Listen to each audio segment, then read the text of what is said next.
Nergens is het zo droog als in Zeeland en kapelse Shirin van Anrooy wint de witte trui in de Tour de France voor vrouwen. Maar er gebeurde meer deze week. Een overzicht. Een verziekte werksfeer door een slecht geleide reorganisatie en een groot verloop van leidinggevenden. De problemen die nu spelen op de afdeling kind en jeugd bij Emergis heeft de organisatie vooral aan zichzelf te danken. Door de interne problemen stapten behandelaars, zoals psychologen en psychiaters, in grote getalen op. Dat zeggen verschillende ex-medewerkers tegen Omroep Zeeland. En uit angst voor een verdere carrière doen de medewerkers hun verhaal anoniem. Het is veel te makkelijk van het bestuur om het huidige personeelsprobleem op de afdeling kind en jeugd af te schuiven op de landelijke schaarste van psychologen of de gevolgen van COVID. In 2 jaar zijn er tientallen collega's vertrokken. Ik ook. We vertrokken omdat het intern zo'n zooitje is. Niet omdat het werk elders leuker of minder zwaar is. Ik heb bij Emergis in korte tijd 6 of 7 leidinggevenden gehad. Elke leidinggevende kwam met een nieuw plan. Ze vertrokken allemaal weer, met een dikke portemonnee, zonder ook maar iets voor elkaar te krijgen. Ik heb een beroepseed afgelegd. Bij Emergis kon ik er niet meer aan voldoen. Ik kon als behandelaar niet meer de kwaliteit van zorg verlenen waar ik achter sta. Ik vind dat heel triest. Wel de afbraak, het sluiten van bedden, niet de opbouw, extra teams voor hulp thuis. Ondertussen bleven de nieuwe aanmeldingen maar binnenstromen, terwijl ik niet eens tijd had voor mijn huidige hulpaanvragen. Het was gewoon niet meer te doen. De uitspraken van de ex-medewerkers staan haaks op eerdere uitlatingen van het bestuur van Emergis. Die zeiden eerder dat de huidige aanmeldstop voor nieuwe jongeren en kinderen op de afdeling kind en jeugd komt door een landelijk tekort aan behandelaars en de gevolgen van corona. Maar volgens de ex-medewerkers is de reorganisatie van de afdeling de oorzaak, zegt verslaggever Marieke Kerklaan. Het doel van die reorganisatie is minder bedden in de kliniek, dus minder hulp daar en meer hulp thuis. Nou, de medewerkers die ik heb gesproken, die zeggen van die reorganisatie is in de praktijk niet goed doorgevoerd. Dus wel de afbraak, zoals zij zeggen, dus minder bedden, maar niet de opbouw van de hulp thuis. En die aanmeldingen die bleven maar lopen, zoals je net ook al in het filmpje zag. En daar vallen zij ook vooral over. En dat zorgt natuurlijk ook voor veel hoge werkdruk en onrust. Emergis betreurt dat de medewerkers zijn vertrokken als gevolg van de perikelen. In de reactie zeggen ze dat ze samen met hun medewerkers hard op weg zijn om verbeteringen door te voeren. En ook de gemeentes hebben een reactie gegeven op het verhaal. Als je zo'n bericht zoals bij jullie op de site natuurlijk weer leest, dan schrik je natuurlijk toch ook weer wel eventjes. Zeker natuurlijk als onze inwoners dat lezen, die denken, nou wat is daar aan de hand? Wethouder Albert Vader van Vlissingen reageerde namens alle jeugdzorgwethouders in Zeeland op het verhaal over Emergis. Ik neem aan dat Emergis ook exitgesprekken voert op het moment dat de medewerkers vertrekken. Dus dat ze dan daarmee heel goed weten waarom mensen vertrekken en dat ze daar wellicht lering uit kunnen trekken. Emergis heeft vanwege de problemen een speciaal team dat kijkt waar kinderen wel hulp kunnen krijgen bij andere zorgaanbieders. En volgens Vader is het essentieel dat die samenwerking blijft bestaan. Dus samenwerken moet je hier echt wel bovenaan zetten en met een hoofdletter gaan schrijven. Want anders redden we het in Zeeland niet. Een andere manier van organiseren, bijvoorbeeld met zo'n aanmeldteam, is daar echt wel een van de oplossingen voor. De kliniek is wel open voor crisisopvang. Emergis verwacht vanaf september weer te beginnen met thuishulp bieden aan kinderen en jongeren. Shirin van Anrooy heeft het jongerenklassement van de Tour de France voor vrouwen gewonnen. De Kapelse veroverde zaterdag de witte trui in de Koninginnenrit en zag haar leidende positie in de slotetappe niet meer in gevaar komen. En amper 24 uur na haar overwinning deed ze alweer mee met het criterium in Roosendaal. En volgens verslaggever Tom Druppers was er voor genieten van haar titel daardoor weinig tijd. Want Van Anrooy, die volgens mij nu zometeen ook dadelijk achter mij langsgereden komt, die was vannacht pas om 4 uur thuis. En amper 12 uur later stond ze dus hier bij de draai van de kaai in Roosendaal alweer aan de start. Maar ik kreeg gelukkig voor de start nog eventjes de kans om haar kort te spreken. En wat bij haar overheerst is toch wel blijdschap en ook een stukje ongeloof. Heb jij vannacht op een roze wolk in je witte trui geslapen? Nee, eigenlijk gewoon in mijn bed. Niet in mijn witte trui, maar wel heel lekker kunnen slapen natuurlijk. Of in ieder geval veel adrenaline, maar ook wel gewoon fijn en blij dat ik uiteindelijk gewoon thuis was met de witte trui. Ja, we zagen na afloop een grote ontlading bij jou. Waar kwam die vandaan? Vooral dat ik gewoon heel moe was eigenlijk. En natuurlijk ook opgelucht, maar ik voelde me zaterdag heel goed en toen reed ik ook echt een fijne rit. Maar gisteren voelde ik me gewoon heel erg moe eigenlijk en draaide het gewoon echt totaal niet. Dus was het gewoon vanaf kilometer 0 best wel vechten. Maar uiteindelijk was het gelukkig genoeg en eigenlijk ook wel gewoon duidelijk genoeg. Maar heel de wedstrijd toch wel een beetje zitten stressen dat ik gelost zou worden. En het wielerseizoen zit er met de Tour de France en het criterium in Roosendaal nog niet op voor Van Anrooy. Komende week doet ze mee aan een meerdaagse koers in Noorwegen. En begin september staat ze ook aan de start van de Vuelta in Spanje.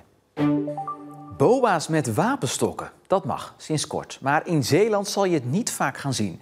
Gemeenten mogen beslissen of ze hun handhavers een wapenstok gaan geven. En Veren is de enige gemeente die dat echt graag wil. En er zijn ook gemeenten die het absoluut niet gaan doen.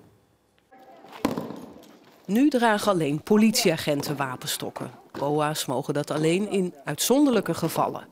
Na een geslaagde proef heeft de minister de regels versoepeld. Tot tevredenheid van de vakbonden voor BOA's, omdat geweld tegen BOA's toeneemt. We zien een toename van, zeker in de coronatijd, nadat er steeds meer maatregelen kwamen, zien we een toename van 30-40%. We zien dat de agressie toeneemt, dat mensen een korter lontje hebben en daarom vinden we het belangrijk dat de BOA's zich beter kunnen gaan verdedigen. En daarom is er een oproep geweest om een pilot te gaan doen voor die korte wapenstok. En uit die pilot is naar voren gekomen dat de BOA's er goed mee kunnen omgaan. De gemeente Veren is een van de weinige Zeeuwse gemeenten die direct ja zei tegen de invoering van de wapenstok voor BOA's.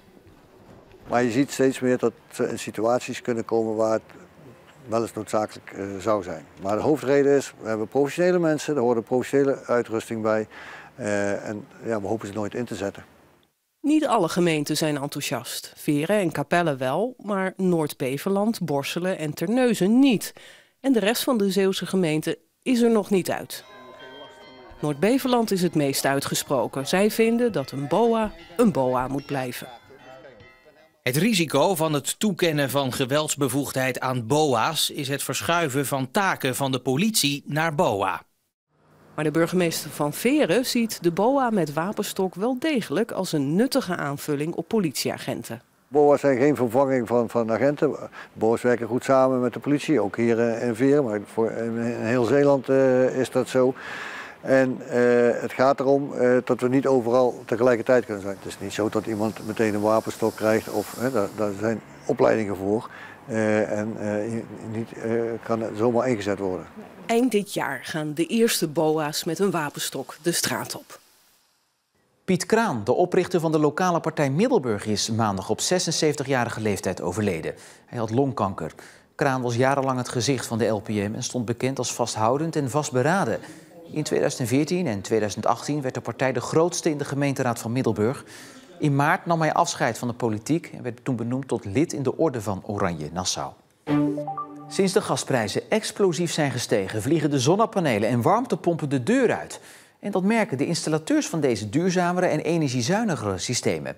En het is niet alleen dit dat de wachttijd langer maakt, maar ook het gebrek aan personeel. Uiteraard zijn sommige mensen zuiniger geworden met gas, omdat ze dat direct in hun portemonnee voelen. Maar het prachtige weer in maart speelt ook een grote rol. Derde belangrijke factor is de toegenomen vraag naar alternatieven om je huis warm te stoken. Het aantal aanvragen daarvoor is bij sommige installatiebedrijven de afgelopen periode ontzettend snel gestegen.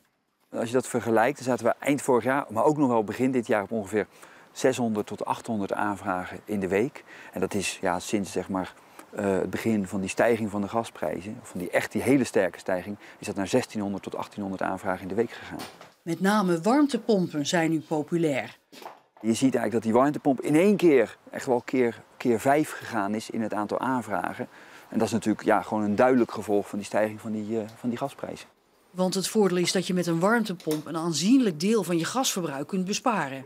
Bij een volledig elektrische warmtepomp zelfs 100% van je gas. Bij een hybride warmtepomp zo'n 70% van je gasverbruik kun je besparen. Daar komt wel wat meer elektrische energie bij, maar die kun je vervolgens eventueel weer zelf opwekken met zonnepanelen. Heb je dan geen ruimte meer voor die extra energie met zonnepanelen op te wekken, dan zie je nog steeds dat je financieel echt wel 30-35% bespaart op je gasrekening. Naast het feit dat Samon een eigen academie heeft waar monteurs worden opgeleid of omgeschoold, is de vraag zo groot dat het bedrijf het afgelopen half jaar ook mensen heeft moeten aannemen. Op het gebied van warmtepompen en zonnepanelen ongeveer 20, 30 nieuwe collega's in de afgelopen paar maanden wel weer daarbij. Dus op zich, we maken stappen, maar de vraag is nog wel steeds heel groot. Bart Letterie uit Goes heeft ook besloten om over te stappen op het gebruik van een warmtepomp.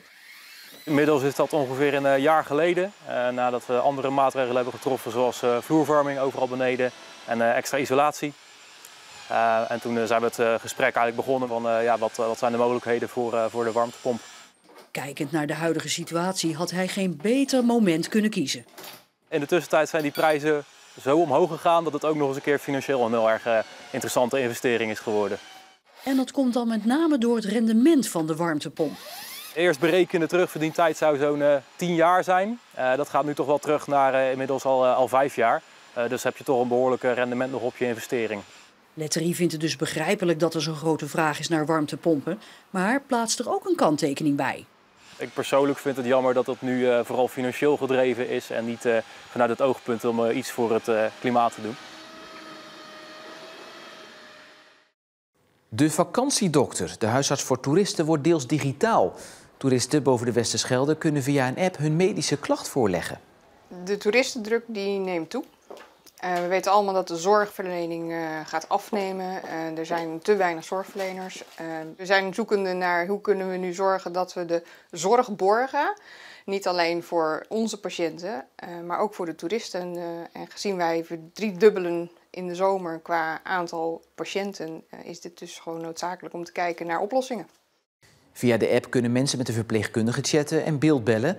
De verpleegkundige vraagt zo nodig advies aan een huisarts. En kan een patiënt toch beter langskomen, dan wordt er een afspraak geregeld bij een huisarts in de buurt. We merken wel dat de app de juiste patiënten naar ons stuurt. En ik ben blij dat mijn assistenten minder telefoon krijgen op deze manier. Deze medische app geeft ons een blik in de toekomst. Nu zijn het de toeristen die er gebruik van maken, maar ook gewone patiënten zullen in de toekomst steeds vaker met dit soort digitale mogelijkheden te maken gaan krijgen. Zo droog als het nu is in Zeeland is het nog nooit geweest.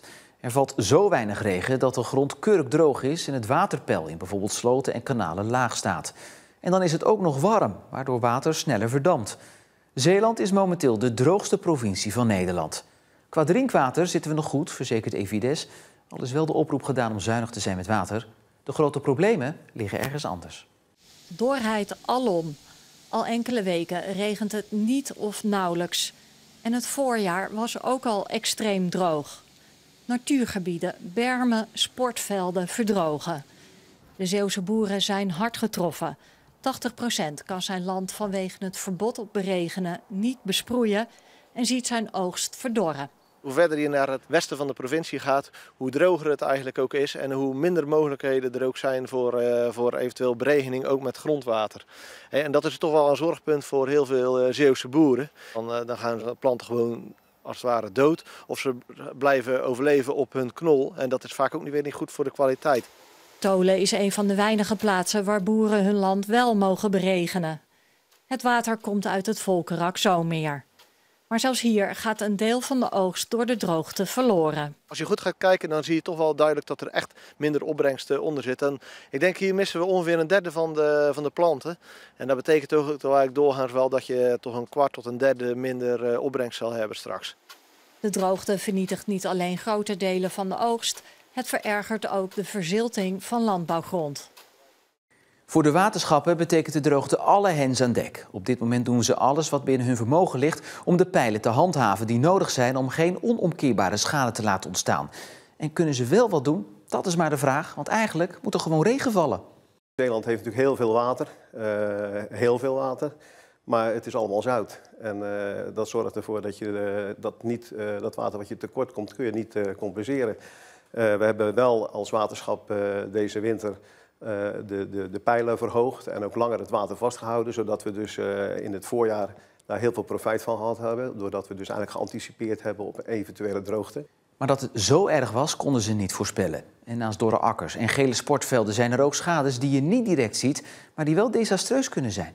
Doordat het waterpeil zakt, krijgen we te maken met inklinking. En dan krijg je dus zettingsschade. En dat wil zeggen dat er dus schade gaat ontstaan aan de ondergrondse infrastructuur, zoals kabels en leidingen.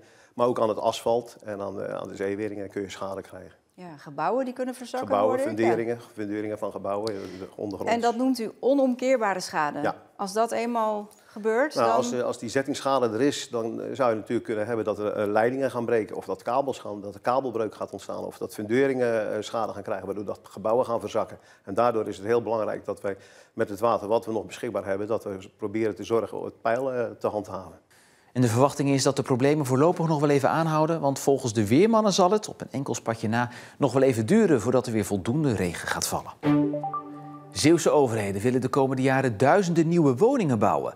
Dat kunnen nieuwbouwhuizen zijn, maar ook flexwoningen of renovaties.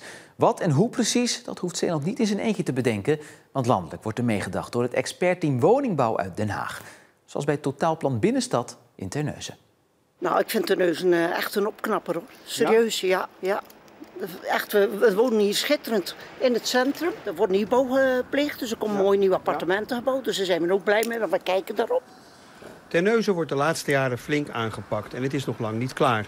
De stad is hierbij geholpen door het expertteam Woningbouw uit Den Haag. Hier is alle landelijke kennis over woningbouw gebundeld en daar heeft Terneuzen zijn voordeel mee gedaan. Het is een expertteam, dus ze hebben ook expertise ingebracht van heel veel ervaring uit projecten in de landen, Enschede, Rotterdam. Weliswaar wat grotere steden, maar wel met een problematiek die wij op kleinere schaal hier ook in Terneuzen hebben. En juist het verbanden leggen tussen de problematieken en het zoeken naar oplossingen op creatieve manier, dat hebben ze ons echt meegegeven. En op die manier hebben wij ook vervolgstappen kunnen zetten. Hoewel Terneuzen de grootste stad van Zeeland is, werd er toch nog te klein gedacht. Wij kwamen niet veel verder dan individuele pandjes om die op te knappen. Maar we kregen niet echt een beweging op gang. Wat doen zij dan? Zij hebben ons geadviseerd om het groter aan te pakken. Om een totaalvisie voor de binnenstad te maken. Om ook met de bewoners te praten. Om de buurt mee te trekken in dat proces. En dat hebben we gedaan. En Terneuzen is niet de enige gemeente die gebruik maakt van het expertteam. Ook de 5 Beverlandse gemeenten hebben contact opgenomen, omdat de gemeentes plannen hebben om een flink aantal flexwoningen te gaan bouwen. En de provincie heeft de samenwerking met het team verlengd. Daardoor kunnen gemeenten voor een langere periode aankloppen voor subsidie bij de provincie. De windhoos deed het voorwerk en de slopershamer heeft het afgemaakt. De 5 woningen in Zierikzee die het vaarst getroffen waren door de windhoos zijn gesloopt. Eigenaar woningcorporatie Zeeuwland doet dit omdat slopen en opnieuw bouwen goedkoper was dan de getroffen huizen te herstellen. Maar Kees de Boer werd daardoor wel dakloos. Iedere dag komt hij met de fiets kijken bij zijn oude huisje aan de Kallandweg. De plek die Kees moest verlaten, direct na de tornado. Zo'n raar gevoel. Ik heb hier zo lang gewoond en dit is mijn straatje gewoon en nu niet meer. Weg. 27 juni. De beelden van de tornado die over Zierikzee raast. Omgeknakte bomen, 1 dode en honderden huizen met schade. De woning van Kees is plotsklaps onbewoonbaar. Sindsdien woont hij in een klein kamertje aan de andere kant van de stad. Nee, ik heb niet naar mijn zin. Nee. Het is maar te klein. Er zijn misschien 300 dozen in de kamertje. Overal zijn dozen. Hier ben jij niet. Eerst drukker op de Kallandweg en daar is maar heel stil. Hier is mijn plekje. Maar er is goed bericht. Volgende maand mag Kees verhuizen. Van Zeeuwland kreeg hij deze woning toegewezen. 5 huizen van de plek waar hij ooit woonde. Af en toe kan ik wel eens een beetje schreeuwen. Dat ik toch weer een plekje krijg hier. Gelukkig dat het huisje leeg kwam. Want dat ik het zou moeten wachten 2,5 jaar misschien op een nieuw huis. Maar goed, dit wordt mijn plekje. Op de plek waar Kees ooit woonde worden nieuwe huizen gebouwd. En daarmee zijn we weer aan het einde van deze Zeeland de Week. Nog een mooie avond en graag tot morgen.